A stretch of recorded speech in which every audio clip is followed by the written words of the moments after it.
بسم اللہ الرحمن الرحیم۔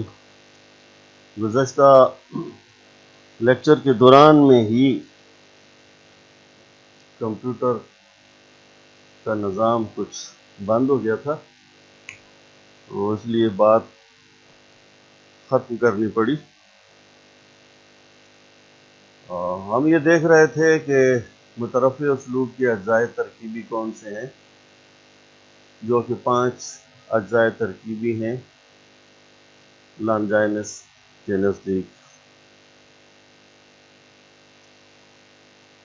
ٹوٹے ہوئے سلسلے کو دوبارہ جوڑنے کے لیے پھر مختصراً بیان کر دیتا ہوں کہ پہلا جز عظمت خیال ہے، دوسرا شدت جذبات ہے، تیسرا عظمت بیان ہے، چوتھا موضوع ثنائے بدائع کا استعمال ہے، اور پانچواں پرشکو الفاظ کی مناسب ترتیب ہے، یعنی کہ اگر الفاظ کتنے ہی پرشکو ہوں، شان و شوکت والے ہوں، فصیح و بلیغ ہوں، لیکن اگر انہیں مناسب ترتیب نہ دی جائے تو وہ اپنی جگہ اچھے نہیں لگتے اور اپنی شان و شوکت کھو بیٹھتے ہیں۔ جس طرح نگینہ اگر انگوٹھی کی مناسب جگہ نصب نہ ہو، اب نگینے کو یا موتی کو آپ اوپر انگوٹھی کے سامنے نصب کرنے کی بجائے نیچے الٹی طرف لگا دیں تو وہ بہت برا لگے گا۔ تو یہی مثال ہے مناسب الفاظ کی ترتیب۔ مترفع اسلوب کے اجزائے ترکیبی پر اگر فردن فردن نظر ڈالی جائے تو سب سے پہلے عظمت بیان کا تجزیہ کرتے ہیں۔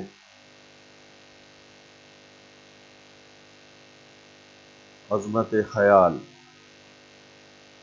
یعنی کہ خیال عظیم ہو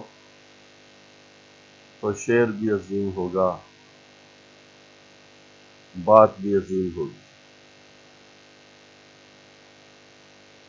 دوسرا جز ہے شدت جذبات۔ یہ دونوں اجزاء، پہلے دونوں اجزاء، اولین دونوں اجزاء کسی اکتساب، جدوجہد یا کوشش کی مرہون منت نہیں ہوتے،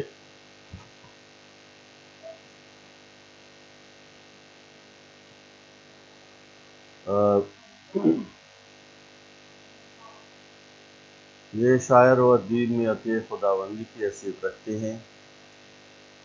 انہیں آپ خداداد صلاحیت کے نام سے بھی پکار سکتے ہیں، یاد کر سکتے ہیں۔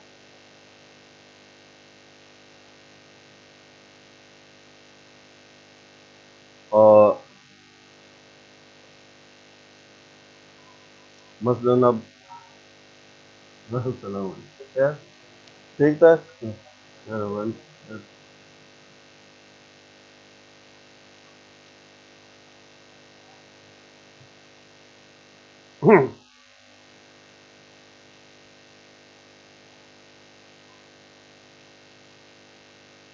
لانجائنس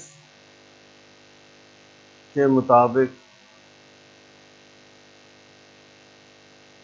روحانی عظمت عظمت خیال کی بنیاد ہوتی ہے، یعنی وہ یہ کہتا ہے کہ اگر روح عظیم ہو تو خیال بھی عظیم ہو، روح عظیم نہ ہو تو خیال عظیم نہیں ہو، اس لیے کہ روحانی عظمت خیال روحانی عظمت کی بازگشت ہوتی ہے۔ گویا کہ ہم یہ کہہ سکتے ہیں کہ عظمت خیال روحانی عظمت کی تصویر ہوتی ہے، جیسا کہ تصویر اپنی اصل کے عین مطابق ہوتی ہے۔ تصویر خوبصورت ہو، تصویر خوبصورت اسی وقت ہوتی ہے جب اس کی اصل، یعنی جس چیز کی وہ تصویر ہے وہ بھی خوبصورت ہے، اور اگر تصویر کی اصل خوبصورت نہیں ہے تو تصویر خوبصورت نہیں ہو سکتی، تصویر بدصورت ہوگی۔ تو یہی مثال دیتا ہے لانجائنس کہ اگر روح عظیم ہو، روح خوبصورت ہو، تو شعر و ادب تخلیق پانے والا شعر و ادب بھی عظیم ہوگا، خوبصورت ہوگا، دلکش ہوگا، دل فضا ہوگا، دل ربا ہوگا، اور اگر روح عظیم نہیں ہے تو وہ بھی پست ہوگا۔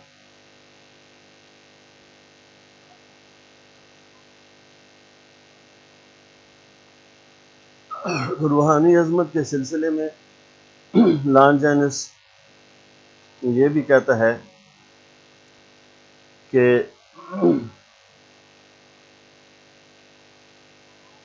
تربیت نفس کے ذریعے روح کو خوبصورت بنایا جا سکتا ہے۔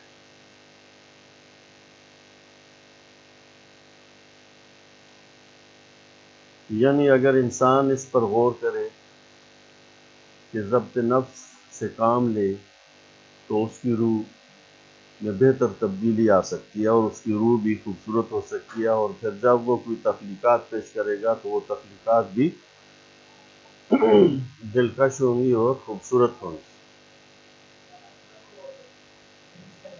جہاں تک دوسرے جز شدت جذبات کا تعلق ہے، یہ بھی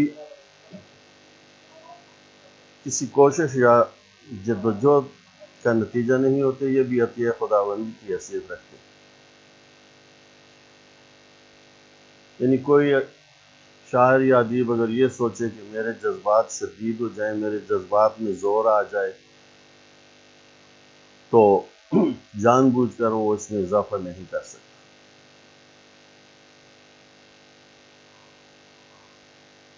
عظمت خیال اور شدت جذبات کے بارے میں ہم یہ کہہ سکتے ہیں کہ یہ دونوں ایسے پر ہیں جن کے بلبوتے پر شعر و ادب کا شہین بلند پروازی سے کام لیتا ہے، وہ پردم رہتا ہے اور اسے کوئی خطرہ افتاد نہیں ہوتا۔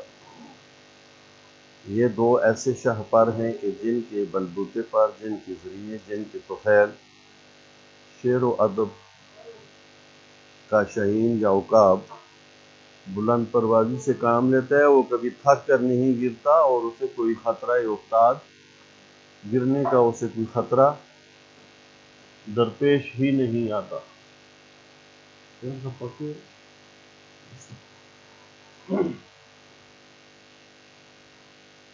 جہاں تک دوسرے تین اجزاء ہیں، ثنائے بدائے کے بغیر بھی کوئی بہتر شعر و ادب معرض وجود میں نہیں آ سکتا، یہ بھی عظیم ادب کے لیے ضروری ہے۔ عظمت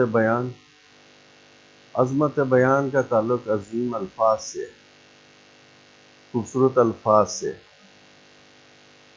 اس سلسلے میں لانجینس کا کہنا ہے کہ خوبصورت الفاظ خیال کے لیے روشنی کا کام دیتے ہیں، یعنی الفاظ خوبصورت ہوں تو خیال کو راستہ دکھاتے ہیں، خیال کو پرواز سکھاتے ہیں، خیال کے لیے معانی کے نت نئے دروازے وا کرتے ہیں، دروازے کھولتے ہیں۔ گویا کہ چوتھا جز خیال کی عظمت کے علاوہ چوتھا جز الفاظ کی عظمت بھی ضروری ہے، اور پانچواں جز ہے پرشک و الفاظ کی خوبصورت ترتیب۔ وہی مثال نگینے کی جو میں نے آپ کو دی، تو پرشک و الفاظ کی مناسب ترتیب سے مترفع اسلوب حاصل ہوتا ہے۔ اب تھوڑی دیر کے لیے اس کا مجموعی جائزہ لیں تو پہلے دو اجزاء تو یعنی عظمت خیال اور شدت جذبات کو اللہ تعالیٰ کی طرف سے دین ہو گئی، لیکن اس کے باوجود علامہ محمد اقبال فرماتے ہیں کہ ہر چند کے ایجاد معانی ہے خدا داد، کوشش سے کہاں مرد ہنر مند ہے آزاد۔